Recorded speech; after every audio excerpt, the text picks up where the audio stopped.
Olá pessoal, vamos continuar os nossos estudos e hoje falaremos sobre a representação de um número complexo na forma geométrica. E dentro desse assunto eu quero falar sobre o plano de Argand de Gauss, sobre o módulo de um número complexo e sobre o argumento de um número complexo. Acompanhe aqui comigo no quadro. Até o momento, todo o tratamento que nós demos aos números complexos foi feito em sua forma algébrica, que é essa forma que vocês já estão acostumados a trabalhar. A forma Z é igual a mais BI. Lembrando que esse A é chamado de parte real e o B é chamado de parte imaginária. Porém, agora como nós iremos trabalhar com a forma algébrica, a forma geométrica de um número complexo, eu preciso entender que o número complexo também pode ser visto como um vetor em um plano. Então, para que a gente comece a entender como é que isso funciona, eu preciso definir o que seria o plano de Argand-Gauss, ou plano complexo. Tá? O que seria esse plano de Argand-Gauss ou plano complexo? Ele é um plano onde nós iremos representar os números complexos.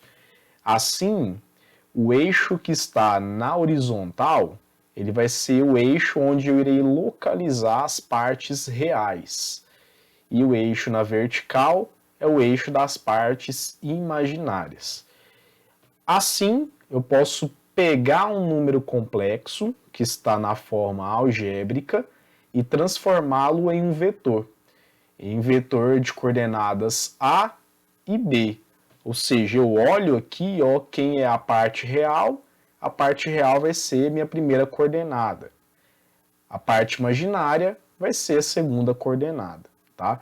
É só a gente voltar lá no plano cartesiano que nós já conhecemos, que tem o eixo x e eixo y, só que agora, para o contexto dos números complexos, nós não vamos chamar de eixo x e eixo y simplesmente. Vai ser eixo real e eixo imaginário. É um eixo onde você coloca a parte real, coloca a parte imaginária e dali forma um vetor que vai ser o seu número complexo.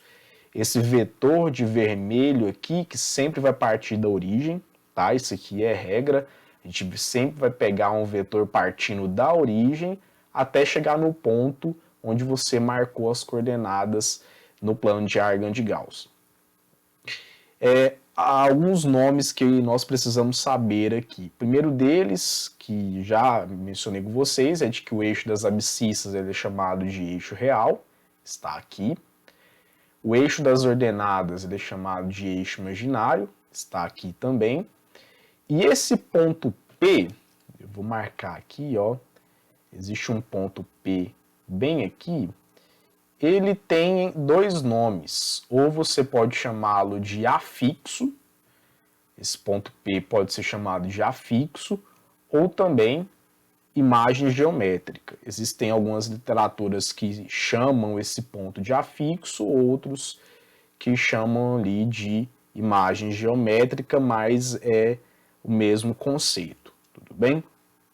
Para essa primeira parte, o que vocês precisam entender é que um número complexo, ele não precisa ser entendido somente em sua forma algébrica, que é aquela forma A mais BI. Ele também pode ser entendido como sendo um vetor de coordenadas A e B. Uma coordenada é a parte real e a outra coordenada é a parte imaginária. Eu acredito que isso vai ficar mais fácil de vocês verem com os exemplos que faremos ali até o final da aula. Pois bem, voltando ali no vetor que nós estávamos falando, que é o vetor que está representando meu número complexo, existe um conceito sobre o vetor que é um módulo, tá? O módulo do número complexo. O que seria o módulo? De uma forma bem grosseira, o módulo é o tamanho do seu vetor. É isso, é o comprimento do seu vetor. Então, se eu pegar aqui esse vetor que está de vermelho, que vocês podem ver, esse vetor ele vai ter um comprimento. E esse comprimento depende das coordenadas que você colocar no plano de Argand-Gauss. Ele pode ter um comprimento menor, um comprimento maior, enfim, depende ali da parte real e da parte imaginária. Para começo de conversa, eu tenho duas possíveis simbologias para o módulo de um vetor. Ou eu utilizo essa simbologia, deixa eu colocar aqui certinho, então, ou eu utilizo essa simbologia para dizer que é o módulo de Z, ou eu utilizo essa outra. Essa segunda simbologia é uma letra grega, uma letra do alfabeto grego que se pronuncia como Rho. Existem professores, existem livros que gostam de uma e que gostam de outras. Eu, nas minhas aulas, irei utilizar essa primeira notação aqui, tá? Mas não tem problema nenhum você usar a letra grega Rho para representar o módulo do número complexo. E como que eu calculo esse módulo do número complexo? Através dessa fórmula que se apresenta. O módulo de um número complexo é igual a raiz quadrada de a ao quadrado mais b ao quadrado. Lembrando que esse a é a parte real e esse b é a parte imaginária. Então eu vou fazer a raiz quadrada do quadrado da parte real mais o quadrado da parte imaginária. Por enquanto, a nossa aula está se atendo ali numa parte mais teórica. Estou apresentando a teoria e aí a partir dessa teoria a gente vai resolver os exemplos que darão mais clareza ao que nós estamos estudando. Duas observações, a primeira delas eu já falei, esse símbolo é uma letra grega chamada de Rho, tá? A gente pronuncia como Rho. E essa fórmula que vocês estão vendo para calcular o módulo de um número complexo é decorrente do Teorema de Pitágoras, um teorema muito importante. Você precisa saber Teorema de Pitágoras, você não pode para o Enem sem saber Teorema de Pitágoras, por quê? Muito do que a gente estuda na geometria, ela provém do Teorema de Pitágoras quando você está falando ali de triângulo retângulo.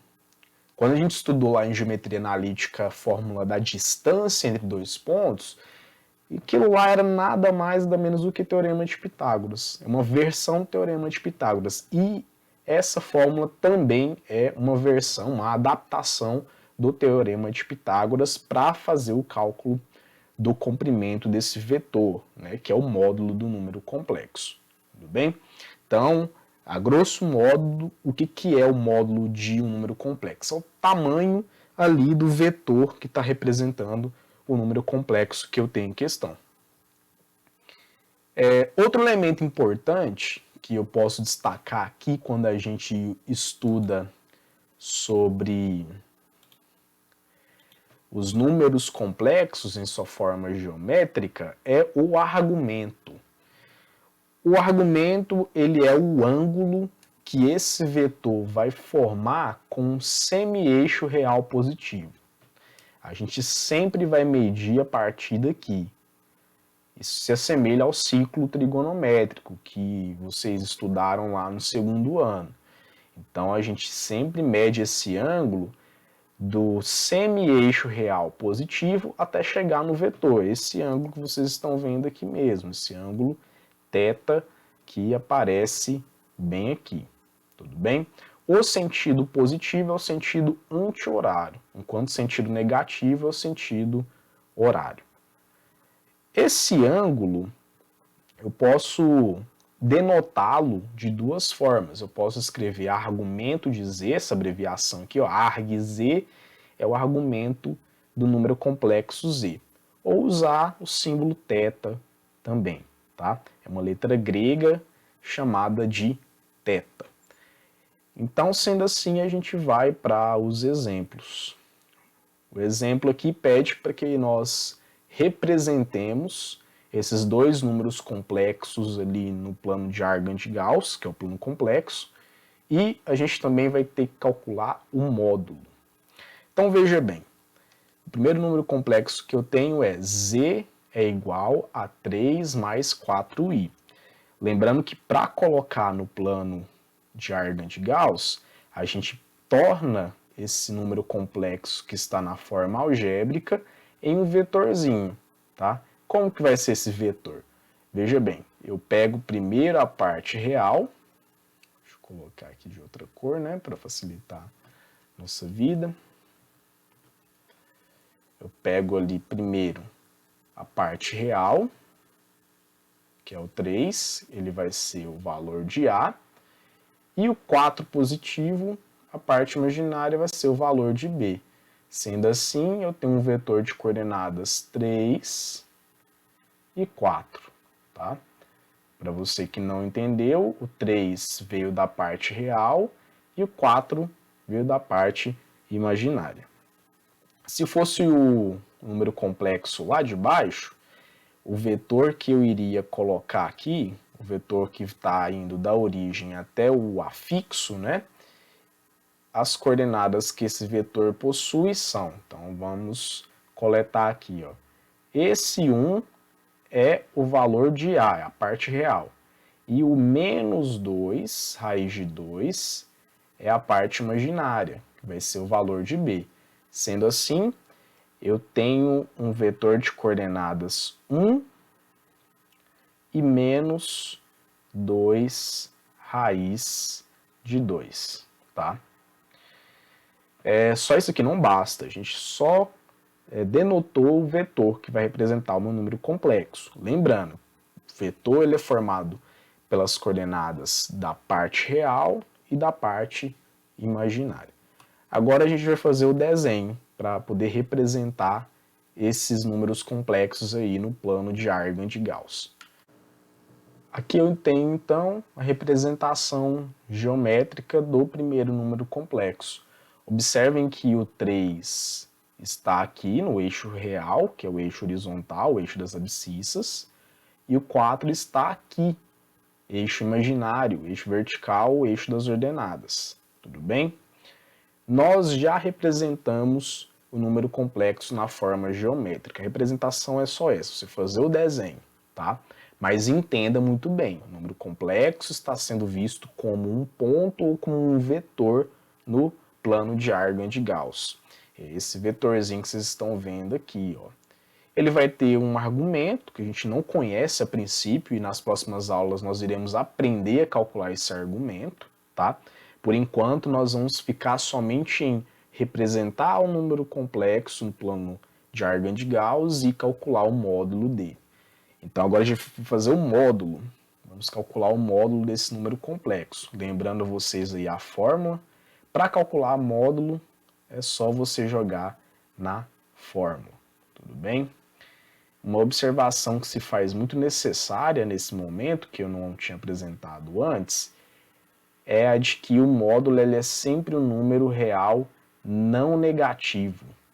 Mesmo porque se o módulo é um comprimento, a gente não tem comprimento negativo. Se você fez o cálculo de um módulo de um número complexo e deu algo negativo, está errado, com certeza está errado, tá? O módulo de um número complexo é sempre um número real não negativo. Ele pode ser zero ou ele pode ser positivo. Agora é só fazer uma substituição bem simples aqui. O módulo do número complexo z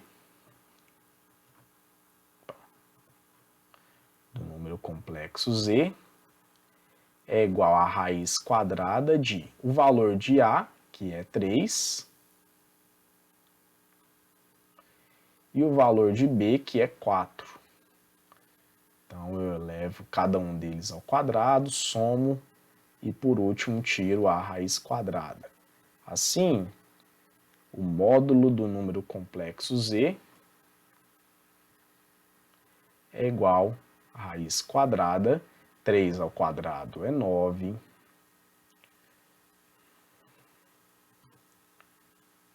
4 ao quadrado é igual a 16, a gente sabe que 9 mais 16 é igual a 25, então módulo de z é igual a raiz quadrada de 25,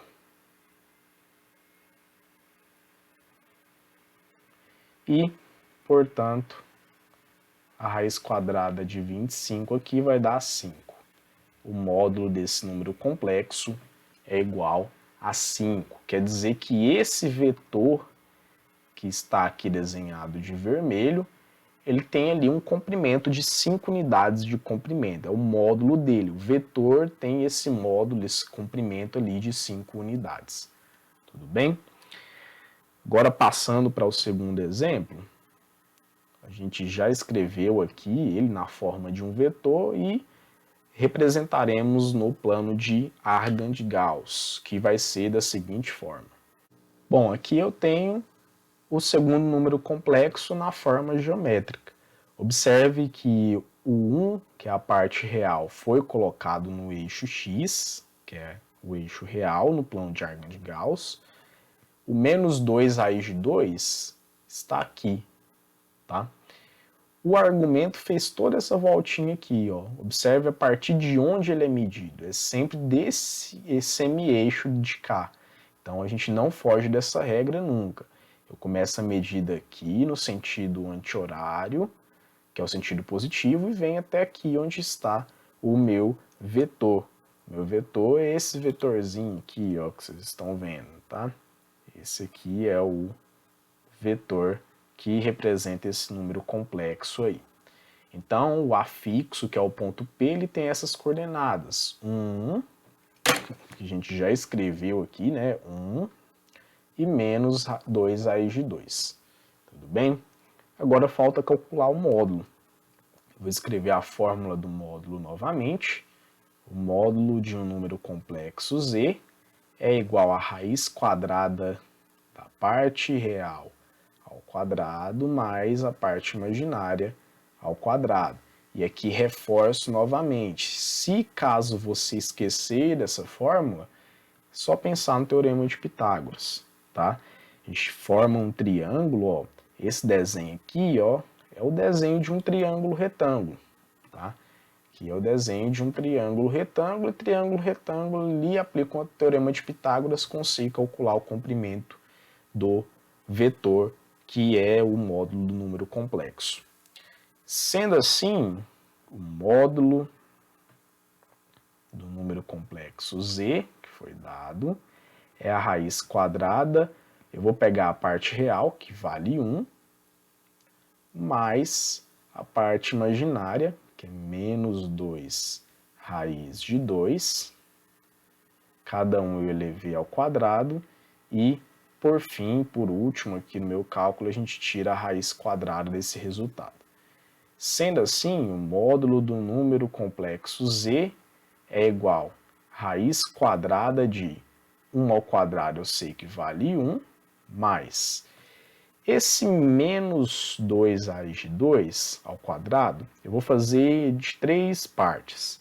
Vou elevar primeiro o sinal, vou elevar o 2 e vou elevar a raiz de 2, tá? Então, ó, base negativa, expoente par, resultado vai dar positivo. Já morreu aí. 2 elevado ao quadrado, eu vou ter 4. Esse 2 aqui externo, tá? A raiz, 2 ao quadrado é 4. Raiz de 2 ao quadrado é a raiz de 4. E a raiz de 4 a gente sabe que vai dar 2.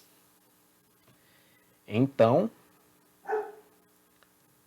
vou tirar a raiz quadrada aqui, né? Concluindo os meus cálculos, o módulo do número complexo Z é igual a raiz quadrada de 1 mais 4 vezes 2, que é 8.